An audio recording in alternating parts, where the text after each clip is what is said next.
నమస్కారం SS news కు స్వాగతం. నేను మీ వైష్ణవి.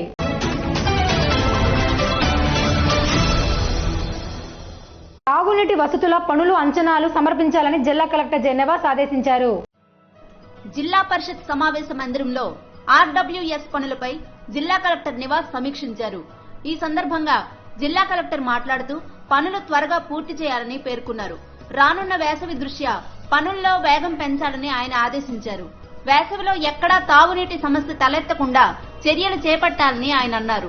తాగునీటి సమస్య వచ్చే గ్రామాలను ముందుగా గుర్తించి నీటి సరఫరాకు ప్రణాళికలు సిద్ధం చేయాలని సూచించారు. ఇంటింటికి కుళాయి కనెక్షన్లను లక్ష్యాలకు అనుగుణంగా పూర్తి చేయాలని స్పష్టం చేశారు. 100% గృహాలకు కనెక్షన్లు అందాలని అన్నారు. కొత్త పనులు అంచనాలు తక్షణం చేపట్టాలని ఆదేశించారు. మార్చి నాటికి పూర్తి చేయాలని కలెక్టర్ ఆదేశించారు. క్షేత్రస్థాయిలో పనులను వ్యక్తిగతంగా ప్రతిరోజు పర్యవేక్షణ చేయాలని స్పష్టం చేశారు. రేగిడి ఆమ్దల వలసలో 61 పనులకు ఒక పనికి మాత్రమే అంచనాలు తయారు చేయడంపై ప్రశ్నించారు. శ్రీకాకుళం ఏఈ అంచనాలు సమర్పించడంలో శ్రద్ధ వహించారని అభినందించారు. 289 పనులకు 26 కోట్లతో అంచనాలు తయారు చేశారని, అయితే పనులు పూర్తి చేయడంలో జాప్యం కనిపిస్తోందని ఆయన పేర్కొన్నారు. జగనన్న కాలనీల్లో తాగునీటి వసతుల ఏర్పాటుకు చర్యలు చేపట్టాలని పేర్కొన్నారు. ఎచ్చర్ల, టెక్కలి మండలాల్లో కాలనీల్లో పనులు బాగా చేశారని ఆయన అభినందించారు. హర్యానాలోని జాతీయ bureau of animal genetic research చెందిన శాస్త్రవేత్తలు శ్రీకాకుళం జిల్లాను సందర్శించారు. శ్రీకాకుళం జిల్లాలో నాగావళి జాతికి సంబంధించిన గొర్రెలను గుర్తించడానికి హర్యానా బృందం సందర్శించారు. ఇప్పటి వరకు సేకరించిన నమూనాలకు సంబంధించి నాగావళి జాతికి చెందిన గొర్రెల గుర్తింపులు లభించలేదని, జన్యు నమూనాలను సేకరించి గుర్తించే పనిలో ఉన్నామని తెలిపారు. జినోటైప్ జన్యువుల ఎత్తు, బరువు, రంగుకు సంబంధించిన ఫినోటైప్ వాటిని సేకరించే పనిలో భాగంగా ఎల్లన్పేట, పాతపట్నం, హిరమండలం, సారవకోట, జలుమూరు మండలాల్లో గురువారం శాస్త్రవేత్తలు పర్యటించారు. ఈ పర్యటనలో భాగంగా శాస్త్రవేత్తలు డాక్టర్ కెఎన్ రాజా, డాక్టర్ ఏకే మిశ్రా పాల్గొన్నారు. జిల్లా పశుసంవర్ధక శాఖ సహాయ సంచాలకులు డాక్టర్ జి నారాయణరావు బృందంతో పాల్గొన్నారు.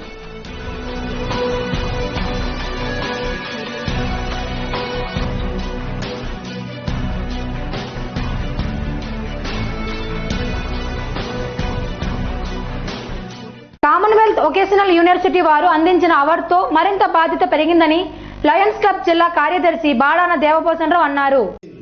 కామన్వెల్త్ వొకేషనల్ యూనివర్సిటీ వారు ప్రకటించిన ప్రపంచ స్థాయి అవార్డు బాడాన దేవభూషణ్ రావుకు వరించడంతో లయన్స్ క్లబ్ జిల్లా శాఖ శుక్రవారం ఆయనకు లయన్స్ క్లబ్ జిల్లా కార్యాలయంలో సన్మాన కార్యక్రమాన్ని నిర్వహించారు. ఈ సందర్భంగా ఆయన మాట్లాడుతూ సాంఘిక అధ్యయనం, విద్యా రంగాల్లో విశేష సేవలందించినందుకు గాను ఈ అవార్డుకు తనను ఎంపిక చేశారని బాడాన దేవభూషణ్ రావు పేర్కొన్నారు. ప్రపంచ స్థాయిలో 3 విభాగాల్లో అందించే ఈ అవార్డును జిల్లా నుంచి తనకు అందించడం ఆనందంగా ఉందని ఆయన పేర్కొన్నారు. ఈ నెల 28న గోవాలో తనకు ఈ అవార్డును అందజేయనున్నారని ఆయన పేర్కొన్నారు. ప్రతిష్టాత్మకమైన అంతర్జాతీయ కామన్వెల్త్ వొకేషనల్ యూనివర్సిటీ నుంచి ప్రపంచవ్యాప్తంగా ప్రతి ఫీల్డ్ లో అంటే ఎడ్యుకేషన్, సోషల్ సైన్స్, టెక్నాలజీ ఇలా తదితర అంశాలలో ప్రతి ఒక్క ముగ్గురికి ఇచ్చే దాంట్లో అలా కాకుండా మన గౌరవనీయులు ఆల్రెడీ చెప్పిన బహుముఖ ప్రజ్ఞాసరని అందులో గుర్తించి నాకు బహుముఖ అవార్డుని ప్రదానం చేయడం అనేది రేపు 28వ తేదీ ఆదివారం నాడు గోవాలో ఇవ్వడం అనేది జరుగుతుంది. ప్రపంచంలో ఆ యూనివర్సిటీ నుంచి బహుముఖ ప్రజ్ఞాసారిగా నన్ను ఒక్కడే ఎంపిక చేయడం అనేది నా పూర్వజన్మ సుకృతంగా నేను భావిస్తున్నాను. జిల్లాలో కొనసాగుతున్న కోవిడ్ వ్యాక్సినేషన్ కార్యక్రమాన్ని ప్రతి ఒక్కరూ సద్వినియోగం చేసుకోవాలని జలుమూరు మండలం ప్రాథమిక ఆరోగ్య కేంద్రం వైద్యాధికారి వంశీకృష్ణ తెలిపారు. రాష్ట్ర ప్రభుత్వం కోవిడ్ వ్యాక్సినేషన్ కార్యక్రమాన్ని ఈ ఏడాది జనవరి 16వ తేదీ నుండి ప్రారంభించడం జరిగిందని జలుమూరు మండల ప్రాథమిక ఆరోగ్య కేంద్రం వైద్యాధికారి వంశీకృష్ణ తెలిపారు. ఈ సందర్భంగా ఆయన మాట్లాడుతూ వ్యాక్సినేషన్ కోసం ఎవరూ అపోహలకు పోవద్దని తెలిపారు. గర్భిణీలు, బాలింతలు, వివిధ రకాల వ్యాధులతో బాధపడుతున్న వారు మాత్రం ఈ వ్యాక్సినేషన్ కు అర్హులు కాదని స్పష్టం చేశారు. ఇప్పటికే తమ ఆరోగ్య కేంద్రం పరిధిలో సుమారు 500 మందికి వ్యాక్సిన్ వేశామని, ఇది తీసుకున్న వారికి ఒళ్ళు నొప్పులు, జ్వరం లాంటివి వస్తాయని ఎవరూ ఆందోళన చెందవలసిన అవసరం లేదని పేర్కొన్నారు. అయితే వ్యాక్సినేషన్ గురించి చెప్పాలంటే ఇప్పుడు జనవరి 16, 2021 ప్రారంభించారు. ఇది దీనిలో ఏంటంటే మొట్టమొదటిసారిగా ఇది వ్యాక్సినేషన్ అనేది మెడికల్ డిపార్ట్మెంట్ వాళ్ళకి హెల్త్ వర్కర్స్కి వేసుకోవాలని చెప్పి గవర్నమెంట్ ఆర్డర్స్ వచ్చాయి. ఇది 2 విడతలుగా అంటే 2 డోసులు ఇవ్వాలన్నమాట. మొదటి డోసు తీసుకున్న తర్వాత 28 రోజుల తర్వాత మళ్ళీ సెకండ్ డోస్ అనేది ఉంటుందండి. ఇందులో ఏంటంటే మెడికల్ డిపార్ట్మెంట్కి ఇప్పుడు సుమారుగా 400 నుండి 500 మధ్యలో వేయడం జరిగింది. ఈ మెడికల్ డిపార్ట్మెంట్ అయిపోయిన తర్వాత రెవెన్యూ డిపార్ట్మెంట్కి స్టార్ట్ చేసాం. దాని తర్వాత ఈ రోజు నుంచి పోలీస్ డిపార్ట్మెంట్కి స్టార్ట్ అయింది. ఇందులో ఏంటంటే అంటే మా మెడికల్ డిపార్ట్మెంట్లో ఎక్కువ మంది వేయించుకున్నారు. తర్వాత మిగతా డిపార్ట్మెంట్ వాళ్ళు కొంచెం తగ్గింది. అంటే కొంతమంది భయపడుతున్నారు వ్యాక్సినేషన్ వేయించుకోవడానికి. దీనివల్ల ఎటువంటి అనర్థమే ఉండదు. ఎవరు వేసుకోవాలి ఎవరు వేసుకోకూడదని మేము హాస్పిటల్లో అందరికీ చెప్తాము. సో మీరు భయపడకుండా వచ్చి వ్యాక్సినేషన్ వేయించుకోవాలని కోరుకుంటున్నాను. ఈ వ్యాక్సినేషన్ వేయించుకోవడం వల్ల ఇబ్బందులు ఏమి ఉండవు. కాకపోతే చిన్న జ్వరము, ఒళ్ళు నొప్పులు, జనరల్ వీక్నెస్ లాంటివి వచ్చే అవకాశం ఉంటుంది. అంతే తప్ప దీనివల్ల సివియర్గా ప్రాబ్లమ్స్ అనేవి ఏం రావు. ముఖ్యంగా ఏంటంటే ఇది ప్రెగ్నెన్సీ అంటే గర్భిణులు, పాలిచ్చే మదర్స్ ఉంటారు కదా, వాళ్ళు తప్ప మిగతా వాళ్ళు మ్యాక్సిమం అందరూ వేసుకోవచ్చు. ఇంకొంతమంది డ్రగ్ ఎలర్జీస్ వాళ్ళు ఉంటే వాళ్ళని మేమందరం అదే వాళ్ళకి క్వశ్చన్స్ వేసి వాళ్ళకి ఇవ్వచ్చా లేదా చూసుకుని మాత్రమే మేము వ్యాక్సినేషన్ అనేది వేయడం జరుగుతుంది. మీకు ఏమైనా సలహాలు సూచనలు కావాలంటే హాస్పిటల్కి వద్దకు వచ్చి మీరు వ్యాక్సినేషన్ మేము వేయించుకోవచ్చా లేదా అనేది మమ్మల్ని అడిగితే మేము పరీక్షించి మీకు పూర్తి అవగాహన కల్పిస్తాం. ఇచ్చాపురం మండలంలో నిరుపేద కుటుంబాలకు ఆదుకునే విధంగా SGF స్వచ్ఛంద సంస్థలు ఏర్పాటు చేశామని నిర్వాహకులు తెలిపారు.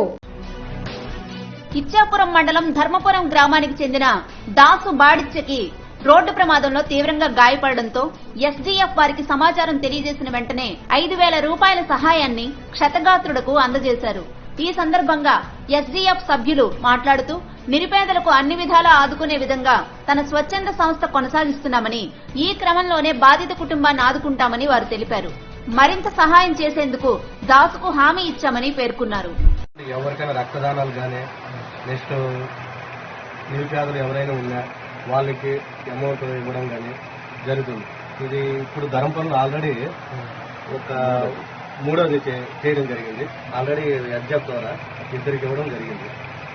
మా స్వచ్ఛంద సంస్థ అనేది 2016లో స్థాపించాము. అక్కడి నుండి చేసుకొని వస్తూనే ఉన్నాం. మీకు రక్తదానం ఎనీ టైం ఎప్పుడు ఫోన్ చేసినా రక్తం ఇవ్వడానికి మా SGF సంస్థ ద్వారా ఇవ్వడం జరుగుతుంది.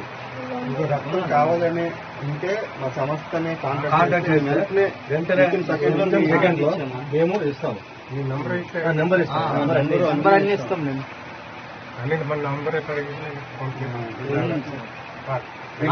మీకు హాస్పిటల్లో ఇప్పుడు చేసి ఉన్నారా? అదే మహాలక్ష్మి మాకు ఫోన్ చేసినా మేము చెప్తాము. ఆయన చెప్పేసి కొద్దిగా అమౌంట్ విషయంలో మాట్లాడతాం.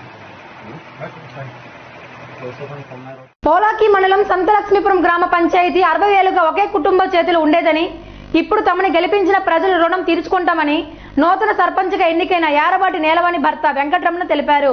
పోలాకి మండలం సంతలక్ష్మీపురం గ్రామ పంచాయతీ అండి 60 ఏళ్లుగా పంచాయతీ వ్యవస్థ అన్నది ఏర్పడినప్పటి నుంచి ఈ పంచాయతీ ఒకే కుటుంబ పరిపాలనలో ఒక నియంతృత్వ పోకట్లు కలిగిన దీంట్లో ఉండిపోయింది.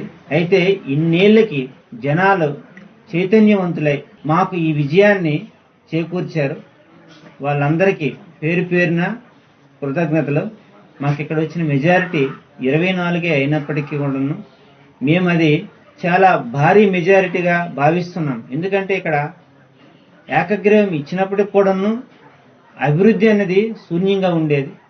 ప్రత్యర్థులు ఇక్కడ జనాల్ని భయభ్రాంతులకు గురి చేసే ఇన్నాళ్ళు ఏకగ్రీవం పొందే తప్పించి కానీ అభివృద్ధి అయితే లేదు.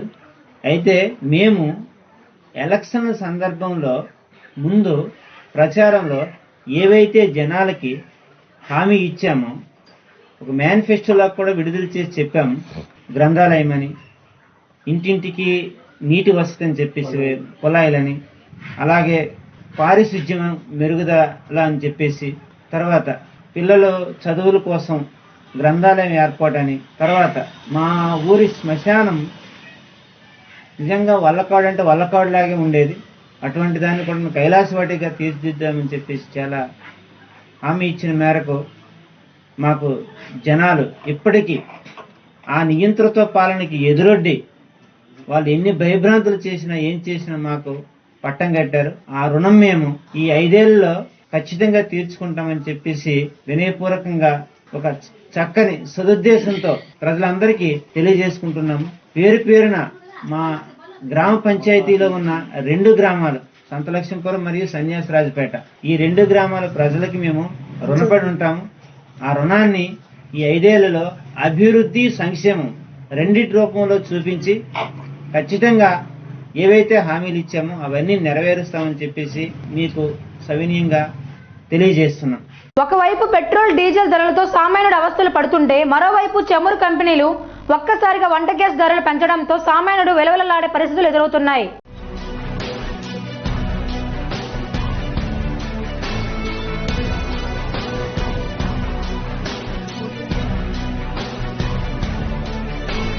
రాష్ట్రంలో ఒకవైపు పెరుగుతున్న పెట్రోల్ డీజిల్ ధరలతో సామాన్యుడు ఎన్నో అవస్థలు పడుతుంటే ఇది చాలదు అన్నట్టుగా చమురు కంపెనీలు ఒక్కసారిగా వంట గ్యాస్ ధరలు పెంచేశాయి. గురువారం నుండి 25 రూపాయలు పెరిగిన ధరలు తక్షణమే అమల్లోకి వస్తాయని పేర్కొన్నాయి. దీంతో దేశ రాజధాని ఢిల్లీలో 14.2 కిలోల వంట గ్యాస్ సిలిండర్ ధర 794 రూపాయలకు పెరిగింది. రాష్ట్రంలోని శ్రీకాకుళం జిల్లాలో 823 రూపాయలుగా నమోదు చేసుకుంది. ఫిబ్రవరి నెలలో 3 సార్లు వంట గ్యాస్ ధరలు పెరిగాయి. ఫిబ్రవరి 4వ తేదీన 25 రూపాయలు పెరగగా 15వ తేదీన మరో 50 రూపాయలు పెరిగాయి. నేడు తాజాగా మరో 25 రూపాయలు పెంచి ఈ నెలలో 100 రూపాయలు పెరగడంతో సామాన్యులు అవస్థలు పడుతున్నారు. గత ఏడాది డిసెంబర్లో 2 సార్లు పెరగగా నేడు ఫిబ్రవరిలో 3 సార్లు వంట గ్యాస్ ధరలు పెరగడం గమనార్హం.